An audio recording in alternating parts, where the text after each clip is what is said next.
নমস্কার বন্ধুরা, ঝিলিক পূর্ণিমা রান্নাঘরে আপনাদের সবাইকে স্বাগত। চলে এসেছি আরও একটা টেস্টি নিউ রেসিপি নিয়ে। দেখুন, এখানে আমি ইউনিক পদ্ধতিতে মুড়ি ঘন্ট রেসিপি আপনাদের সামনে শেয়ার করব। আশা করছি আপনাদের সবার খুব ভালো লাগবে। ভিডিওটা দেখার আগে আমার চ্যানেলটিকে লাইক, কমেন্ট, শেয়ার করে দেবেন। এবার ভিডিওটা আমি এখানে থেকেই দেখিয়ে দিচ্ছি। এখানে আমি এক বাটি গোবিন্দভোগ চাল নিয়ে নিয়েছি, দেখতে পাচ্ছেন। এক বাটি চালটাকে ভালো করে এইখানে আমি একটা বড় গামলিতে দিয়ে দিয়েছি। দিয়ে এবার আমি জল দিয়ে দেবো। দেখুন, জলটা দিয়ে ভালো করে এইভাবে ধুয়ে নিচ্ছি আমি। এখানে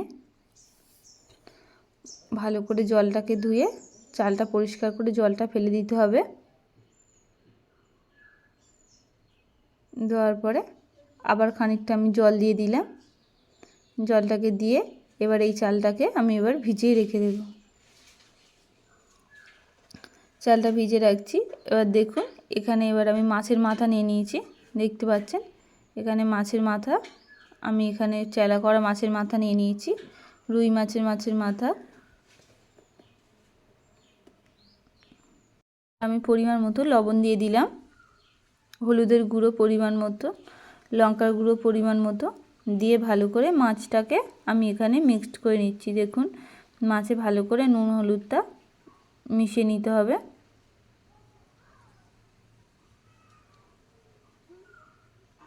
মাছের গায়ে ভালো করে নুন হলুদটাকে মিশিয়ে নিতে হবে।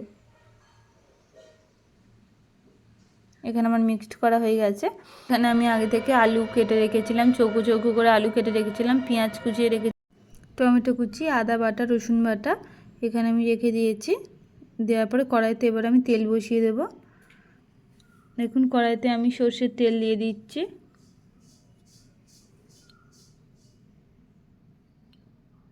সর্ষের তেলটা দেওয়ার পরে যে মাছের নুন হলুদ মিশিয়ে রেখেছিলাম মাছের মাথাগুলোকে ভালো করে ভেজে নিতে হবে। লাল লাল করে ভালো করে মাছের মাথাগুলোকে ভেজে নেব।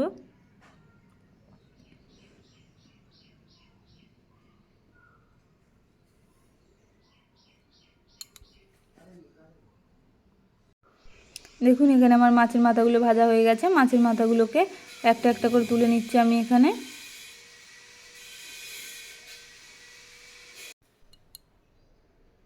অন্য মাছের মাথাগুলোকে ভালো করে ভেজে নেব এখানে আমি।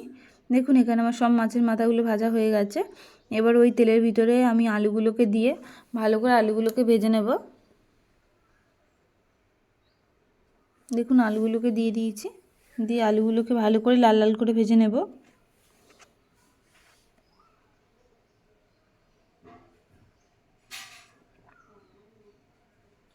আলুগুলোকে দিয়ে ভালো করে লাল লাল করে ভাজা হয়ে গেছে। আলুগুলোকে এবার তুলে নিচ্ছি আমি এখানে।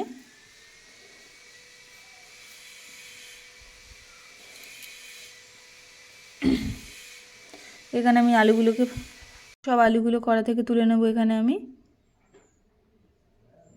নেওয়ার পরে এখানে আমি 3টে গোটা তেজপাতা দিয়ে দিয়েছি। 3টে গোটা তেজপাতা দেওয়ার পরে এখানে আমি সাদা জিরে দিয়ে দিচ্ছি এখানে তেলের ভিতরে। দিয়ে ভালো করে কড়াটাকে একটুখানি এটা মশলাটাকে ভেজে নেব। নেওয়ার পর গোটা গরম মশলা দিয়ে দেবো। গোটা গরম মশলার ভিতরে এলাচ, লবঙ্গ, দারচিনি 2-3 রকমই আছে। এবার এখানে আমি পেঁয়াজ কুচি দিচ্ছি, পেঁয়াজ কুচিটা দিয়ে দিলাম। পেঁয়াজ কুচিটা দিয়ে ভালো করে এইভাবে লাল লাল করে ভেজে নিতে হবে।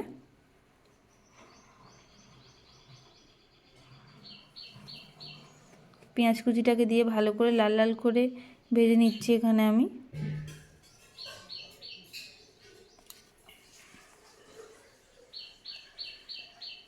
এখানে আমার দেখুন লাল লাল করে ভাজা হয়ে গেছে। এবার আমি রসুন বাটা দিয়ে দেবো। রসুন বাটাটা দিয়ে ভালো করে ভেজে নিতে হবে যাতে রসুনের কাঁচা গন্ধটা না থাকে।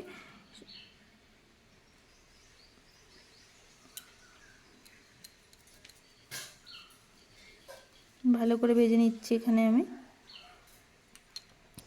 রসুনের কাঁচা গন্ধটা চলে গেলে এবার আমি আদা বাটা দিয়ে দিচ্ছি। আদা বাটাটা দিয়ে আবারও ভালো করে কিছুক্ষণ ধরে কষিয়ে নিতে হবে।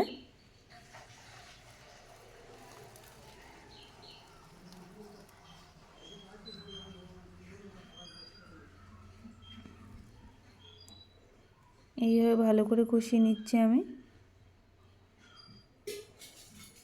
এবার আমি টমেটো কুচি দিয়ে দেবো।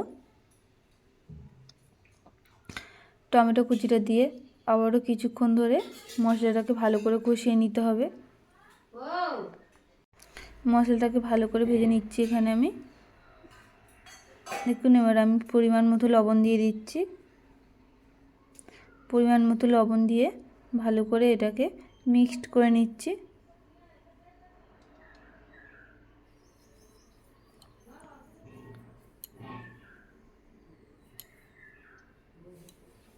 দেখুন কত সুন্দর একটা কালার আসছে আস্তে আস্তে। এবার আমি হলুদের গুঁড়ো দিয়ে দিচ্ছি। হলুদের গুঁড়ো দেওয়ার পরে এবার আমি লঙ্কার গুঁড়ো দিয়ে দিচ্ছি এখানে। দিয়ে ভালো করে মশলাটাকে ভালো করে কষিয়ে নেবো এখানে আমি।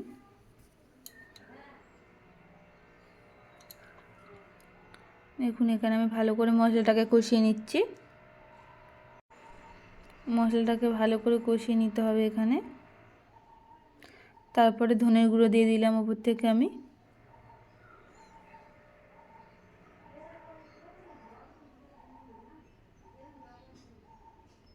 ধনের গুঁড়োটা দেওয়ার পরে এবার আমি জিরের গুঁড়ো দিয়ে দিলাম উপর থেকে। দিয়ে ভালো করে মশলাটাকে আবারও কিছুক্ষণ ধরে কষিয়ে নিচ্ছি আমি এখানে। দেখুন আবারও 2 মিনিট ধরে মশলাটাকে ভালো করে কষিয়ে নেওয়ার পরে এবার যে চালগুলো ভিজিয়ে রেখেছিলাম সেই চালটাকে দিয়ে দিচ্ছি। দিয়ে ভালো করে চালটা আর মশলাটা একসঙ্গে কষিয়ে নিতে হবে।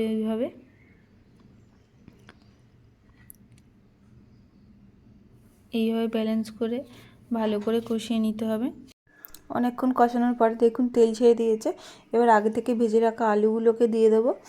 আলুগুলোকে ভেজে ভালো করে দিয়ে ভালো করে এইভাবে কষিয়ে নিচ্ছি আমি এখানে। ভালো করে কষিয়ে নিতে হবে এইভাবে।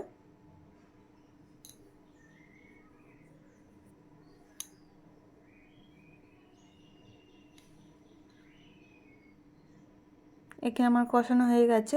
এবার আমি 1 বাটি চাল নিয়েছি, এখানে 2 বাটি মতন জল দেবো।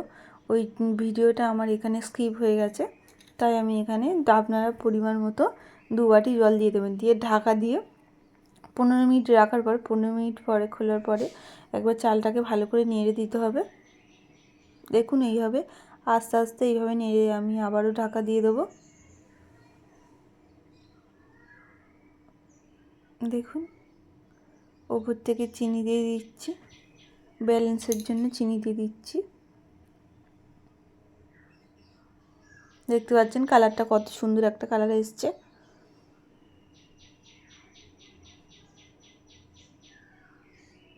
দিয়ে এবার আবারও আস্তে আস্তে এইভাবে নাড়িয়ে দেব।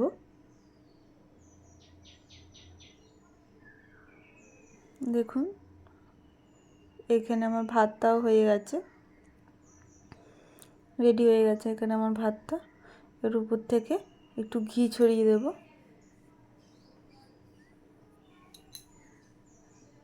ঘি ছড়িয়ে দিলে তারপর গরম মশলা দিয়ে দেবো উপর থেকে।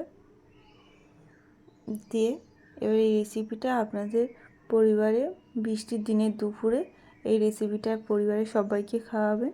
আশা করছি আপনাদের বাড়ির সবাই খুব খুশি হবে। যদি আমার এই ভিডিওটা ভালো লাগে চ্যানেলটিকে like, comment, share and subscribe করে দেবেন। ততক্ষণ আমরা সুস্থ থাকবেন।